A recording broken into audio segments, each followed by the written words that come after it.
السلام علیکم ورحمۃ اللہ وبرکاتہ۔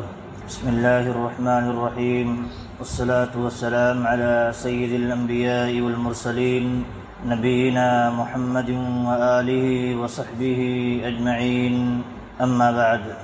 اعوذ باللہ من الشیطان الرجیم۔ ومنهم أميون لا يعلمون الكتاب إلا أماني وإن هم إلا يظنون۔ اور ان یہود میں ایک گروہ ان پڑھ لوگوں کا ہے جو کتاب کے متعلق علم نہیں رکھتے سوائے چند بیجا آرزوؤں کے، اور وہ صرف خام خیالی میں مبتلا ہیں۔ اللہ رب العالمین نے یہاں یہود کے ایک قسم کا، ایک گروہ کا ذکر فرمایا ہے، اور یہاں ذکر کرنے کے بعد ایک وجہ یہ بھی ذکر کی ہے کہ یہ حق قبول نہیں کرنے والے، آپ لوگ جو بہت زیادہ امیدیں لگائے بیٹھے ہیں ان سے، یہ حق نہیں قبول کرنے والے ہیں۔ ایک وجہ یہ ہے، دو وجہ ذکر ہوئی، ایک یہ کہ یہ جان بوجھ کر کے سب کچھ تحریف کرتے ہیں، اور دوسری وجہ یہ تھی کہ یہ منافقانہ رویہ اختیار کرتے تھے۔ تو بہرحال دوسری وجہ تھی ایمان لانے والے کی، اور ایک تیسری وجہ اللہ رب العالمین یہاں ذکر کرتے ہیں کہ ان میں سے ایک گروہ ایسا ہے جو ان پڑھوں کا گروہ ہے۔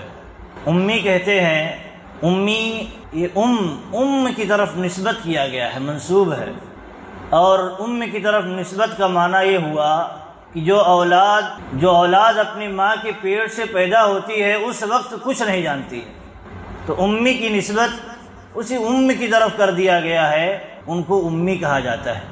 جو لوگ پڑھنا لکھنا نہیں جانتے ہیں ان کو امی کہا جاتا ہے عربی اصطلاح میں، اور اپنے زبان میں ان پڑھ کہا جاتا ہے۔ تو بہرحال ایک وجہ اللہ رب العالمین نے ذکر کی، ان یہودیوں میں سے ایک گروہ ان پڑھ لوگوں کا ہے۔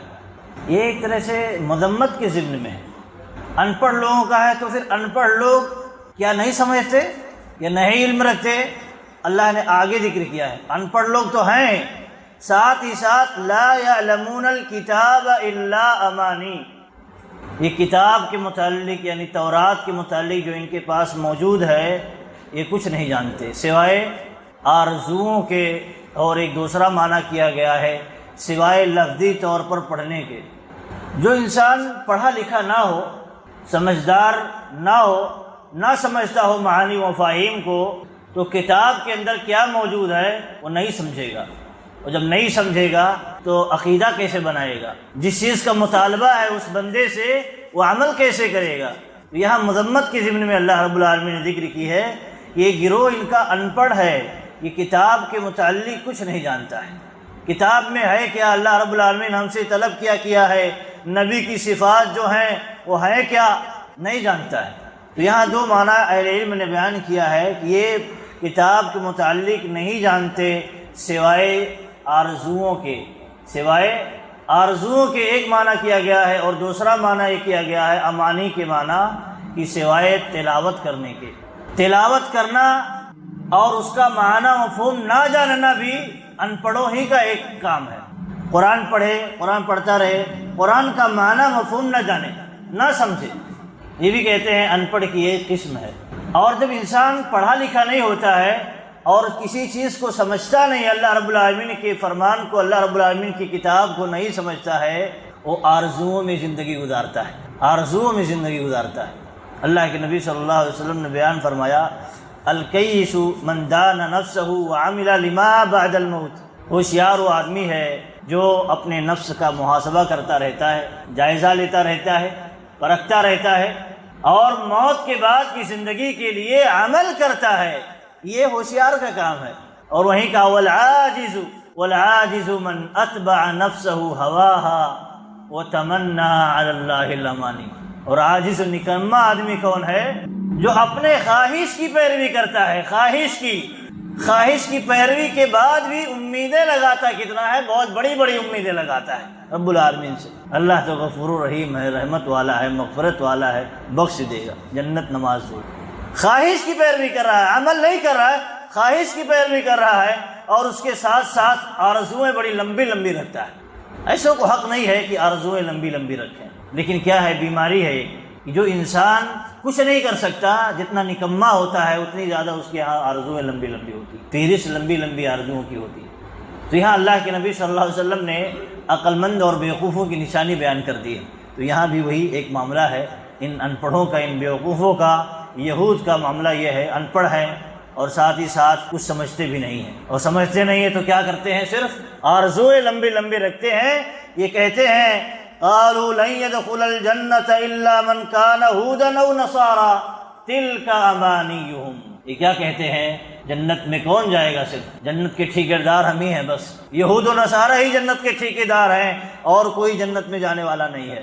ان پڑھ کا یہ معاملہ ہوتا ہے کہ اپنی ساری چیزیں آرزوؤں سے طے کر لیتا ہے، اپنے گمان سے طے کر لیتا ہے، خیالات سے طے کر لیتا ہے۔ یہ کیا کہتے تھے، جنت میں صرف اور صرف یہودی جائیں گے اور نصارہ جائیں گے، بس اس کے علاوہ کوئی جنت میں نہیں جانے والا ہے۔ اور کہتے نحن ابناء اللہ واحباؤہ، ارے ہم تو اللہ کے بیٹے ہیں جناب، ہم اللہ کے بیٹے ہیں اور ہم اس کے چہیتے ہیں، ہم جنت میں نہیں جائیں گے تو کون جنت میں جائے گا۔ ان کے عمل نہیں ہوتا ہے، آرزویں بہت زیادہ ہوتی ہیں، آرزویں بہت زیادہ ہوتی ہیں۔ آپ دیکھیں اسی طرح مقلدوں کا معاملہ ہوتا ہے کہ ان کے پاس علم نہیں ہوتا ہے، علم نہیں ہوتا ہے، لیکن بس امام کا دامن پکڑ کے مچل جائیں گے، یہ ساری آرزویں ہوتی ہیں۔ نبی کا دامن پکڑ کے مچل جائیں گے، اس طرح کی آرزویں نعوذ باللہ ہوتی ہیں۔ ان کے ہاں عمل نہیں ہوتا ہے، سمجھ نہیں ہوتی ہے، تقلید کے بندھن میں بندھے ہوئے ہوتے ہیں، تو ان کے ہاں بھی صرف بس آرزویں ہوتی ہیں، اس کے علاوہ کچھ نہیں ہوتا ہے۔ تو ہمیں سمجھنے کی ضرورت ہے۔ دیکھیے یہ ساری صفات کامیاب لوگوں کے نہیں ہیں، بیوقوفوں کی صفات ہیں، ناکاموں کی صفات ہیں، اور اللہ رب العالمین نے مذمت کے طور پر یہاں ذکر کیا ہے اور کہا ہے وَإِنْهُمْ إِلَّا يَظُنُّونَ، یہ صرف اپنے اٹکلوں پر چلتے ہیں، اٹکلوں پر۔ ایک تو امیدیں ہو گئی اور دوسری اٹکل، علم نہیں ہوتا جس کے پاس تو اٹکلیں ہانکتا ہے، ہاں ایسا نہیں، ایسا ہو جائے گا، ایسا ہو سکتا ہے، ایسا نہیں صحیح ہے، مجھے نہیں لگتا ہے ایسا ہو، یہ ایسا ہو سکتا ہے، تو اٹکلوں پر چلتے ہیں، قیاسات پر چلتے ہیں۔ اسی لیے اللہ رب العالمین نے کافروں کے متعلق کہا یہ صرف گمان کرتے ہیں اور کس پر چلتے ہیں، وما تہوی الانفس، اور جو ان کی خواہش چاہتی ہے اس پر چلتے ہیں۔ ایک تو اٹکل، قیاس آرائیاں نبی کے متعلق، کتاب اللہ کے متعلق، جنت و جہنم کے متعلق، حق اور باطل کے متعلق ان کے پاس پہچاننے کا کوئی معیار نہیں ہے، تو کیا کرتے ہیں، اٹکلیں لگاتے ہیں، اٹکلیں، نہیں یہ دین صحیح ہو سکتا ہے، یہ دین نہیں صحیح ہو سکتا، جنت میں ہم جائیں گے، وہ فلاں جنت میں نہیں جائے گا، یہ بات صحیح ہے، یہ بات غلط ہے، اپنے اٹکلوں سے کہتے ہیں۔ تو اسی لیے کہتے ہیں، امام ابن تیمیہ رحمۃ اللہ علیہ کہتے ہیں کہ گمراہی کی دو بڑی بنیادی وجہ ہے۔ وجہ کیا ہے، ایک یہ کہ اٹکل ہانکنا، قیاس آرائیہ کرنا بغیر علم کے، اور دوسرا کیا ہے، خواہش کی پیروی کرنا۔ یہی دو گمراہیوں کی پوری جڑ ہے اور ماں ہے، اصل ہے۔ امام ابن تیمیہ رحمۃ اللہ علیہ اس آیت کی روشنی میں کہتے ہیں یہی دو بنیادی جڑ ہے گمراہیوں کی۔ عام طور پر آپ دیکھ لیں، جائزہ لے لیں، دونوں ہی کی بنیاد پر عام طور پر سماج میں، ماحول میں، جماعت میں گمراہیاں ہیں، تباہیاں ہیں، اور اس طرح لوگ گمراہی کی دلدل میں پھنسے ہوئے ہیں۔ یہی ہے پوری وجہ گمراہی کی ہے۔ تو کافروں کی یہ بھی صفت ہے، وہ صرف اٹکلوں پر چلتے ہیں۔ اسی لیے دیکھیے بہت زیادہ حیران و پریشان رہتے ہیں، آج کچھ کہیں گے تو کل کچھ کہیں گے، پرسوں کچھ اور کہیں گے۔ کیوں؟ ان کے پاس کوئی بات جو کہتے ہیں اس بات کے کہنے کے لیے کوئی میزان نہیں ہے، کوئی دلیل نہیں ہے، کوئی معیار نہیں ہے، بس ان کے عقل میں جو آئی کہہ دیے، ان کے دل و دماغ میں جو بات آئی کہہ دیے، لیکن ان کے پاس کوئی معیار نہیں۔ ہمارے پاس کیا ہے، ہم کہتے ہیں توحیدی اصل ہے نجات کے لیے، رسول اللہ صلی اللہ علیہ وسلم پر ایمان لانا نجات کے لیے ضروری ہے، اس کے بغیر نجات نہیں پا سکتا ہے انسان۔ تو ہم کیوں کہتے ہیں بھائی کتاب اللہ اور سنت رسول اللہ کی طرف سے جو دلیل آئی ہے، رہنمائی ہے، اس کی بنیاد پر کہتے ہیں۔ اسی لیے ہم اٹل ہیں، قائم ہیں، ہم شک و شبہے میں مبتلا نہیں ہوتے ہیں۔ اسی لیے کہتے ہیں جو سچا مسلمان ہوتا ہے، کتاب اللہ اور سنت رسول کے مطابق زندگی گزارتا ہے، وہ علی وجہ البصیرہ زندگی گزارتا ہے، علم کی بنیاد پر، بصیرت کی بنیاد پر زندگی گزارتا ہے۔ لیکن جو کتاب اللہ اور سنت رسول کے مطابق زندگی نہیں گزارتا، وہ بہت زیادہ کنفیوژن میں مبتلا رہتا ہے، بہت زیادہ کنفیوژن میں۔ آپ دیکھیں لوگ کہتے ہیں، مطلب نادان لوگ کہتے ہیں یہ مسلمان بڑے اختلافات کے شکار رہتے ہیں، ان سے زیادہ دیکھ لیجئے کون اختلافات کے شکار ہے۔ ہمارا جو اختلاف ہے ایک طرح سے فروع میں اختلاف زیادہ ہے، اصول میں اختلافات نہ کے برابر ہے، اور جو اصول میں اختلافات کی وہ فرقوں میں بٹ گئے، گروہوں میں بٹ گئے، تقسیم ہو گئے، حق سے نکل گئے۔ لیکن دیکھیے کافروں کا جو معاملہ ہے، کبھی جنت کو مانتے ہیں کبھی نہیں مانتے، جہنم کو مانتے ہیں کبھی نہیں مانتے، اور کبھی رب کو مانتے ہیں کبھی نہیں مانتے۔ کیا دلیل ہے بھائی؟ کیا معیار ہے ان کا؟ کوئی معیار نہیں ہے۔ اسی لیے کبھی ایک دن رب پر ایمان لے آئیں گے، کہیں گے ہے بھائی اسی کے حساب سے پورا نظام چلتا ہے، اور ایک دن کہیں گے کچھ بھی نہیں ہے، یہاں سب اپنے آٹومیٹک چلتا ہے۔ تو یہ کیا ہے؟ ان کے پاس کوئی دلیل نہیں ہے تو اٹکل پر چلتے ہیں زیادہ، اور خواہش کی پیروی کرتے ہیں، ان کا یہی سب کچھ ہے۔ لیکن اہل علم اور کتاب و سنت کے پیروکار ہمیشہ علم کی تلاش میں رہتے ہیں اور علم کے مطابق زندگی گزارتے ہیں۔ یہاں ایک بات جو مذمت کی طور پر ذکر کی گئی، ایک تو یہ کتاب کو نہیں جانتے، تو کتاب کو نہ جاننے والے، کتاب کے اندر پیغام ہے کیا نہ سمجھنے والے، یہ مذمت کے مستحق ہیں، مذمت کے مستحق ہیں۔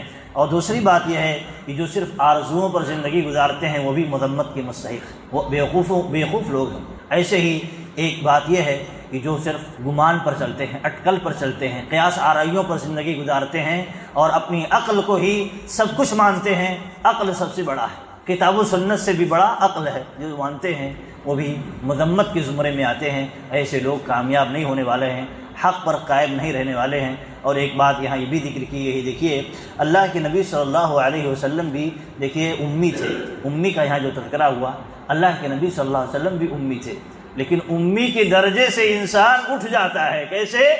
سیکھ کر کے، سمجھ کر کے، سن کر کے، علماء اور بڑے لوگوں کی مجلسوں میں بیٹھ کر کے کتاب اللہ اور سنت رسول اللہ صلی اللہ علیہ وسلم کی تعلیم سیکھ کر کے وہ امی کی درجے سے اٹھ سکتا ہے۔ کہنے کے طور پر تو امی رہے گا، لیکن اس کے پاس معلومات کا خزانہ رہے گا، علم کا خزانہ رہے گا۔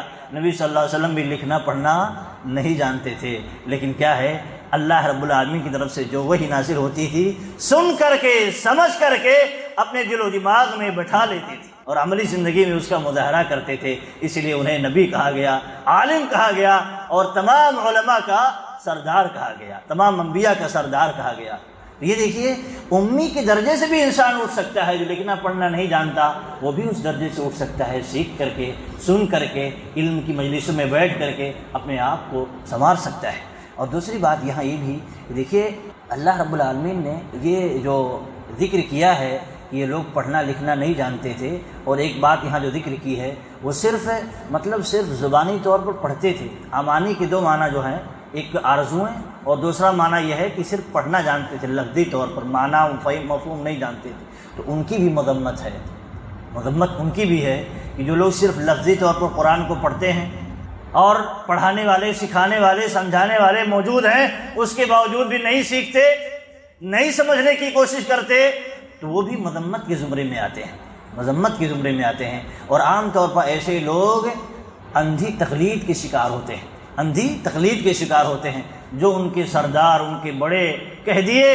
بس اسی کو پکڑ کر کے زندگی گزارنے لگتے ہیں اور امیدیں لمبی لمبی رکھتے ہیں، ہم کامیاب ہو جائیں گے، یہ ہو جائے گا، وہ ہو جائے گا۔ یہ سمجھنے کی ضرورت ہے۔ یہاں اللہ رب العالمین نے بڑی پیاری باتیں کی ہیں اور بہت بنیادی باتیں ذکر کی ہیں۔ اللہ رب العالمین سے دعا ہے کہ اللہ رب العالمین ہمیں صحیح بات، کتاب و سنت کی بات سننے، سمجھنے اور اس کے مطابق عمل کرنے کی توفیق دے۔ آمین۔ وصلی اللہ علی نبینا محمد وآلہ وصحبہ اجمعین۔